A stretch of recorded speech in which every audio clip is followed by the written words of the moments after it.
কথা শেষ হতেই দোকানের আলোটা আবার কেঁপে বন্ধ হয়ে গেল। চারপাশটা ঘুটঘুটে অন্ধকারে ভরে উঠল। কেউ খেয়াল করল না তাদের অলক্ষ্যে কেউ একজন গাছের তলা থেকে দোকানের পেছনে চলে গেল। রাত তখন 10টা। 4 বন্ধু সুমন, রাহুল, তপু আর বিজন, আর তাদের সঙ্গে বৃদ্ধ খুড়ো। সবার হাতে টর্চ, কিন্তু আলো যেন কিছুতেই দূরে পৌঁছচ্ছে না। বাতাসে আবার সেই পচা গন্ধ, আগের থেকে অনেক বেশি, আর গা গুলিয়ে উঠছে সবার।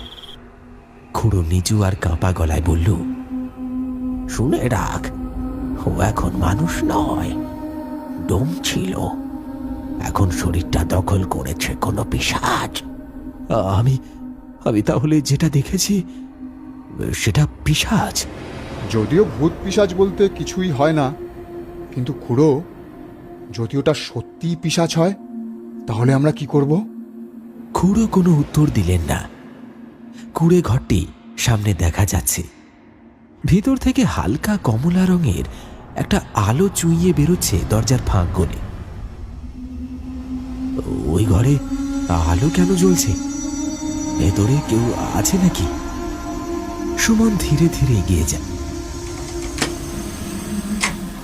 দরজার ফাঁক দিয়ে এক ঝলক দেখা যায় ঘরের ভেতর শুয়ে আছে ডোম, কিন্তু তার শরীর অস্বাভাবিক বিকৃত। একটা পাশ বেঁকে গেছে, হাড় বেরিয়ে আছে, শরীরে পচন, কিন্তু তার বুকটা ওঠানামা করছে।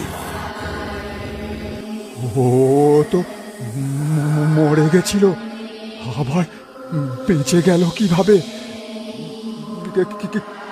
কি সব দেখছি আমি? হঠাৎ পেছনের ঝোপে একটা শব্দ হলো। ঝট করে সবাই টর্চ সেদিকে ঘোরালো, কিন্তু কিছুই নেই। আবার আবার সেই পচা গন্ধ, এবার যেন আরো কাছে। সবাই থমকে যায়।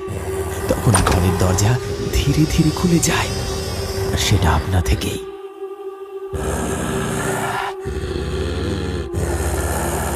ভেতর থেকে বেরিয়ে এলো ডোম।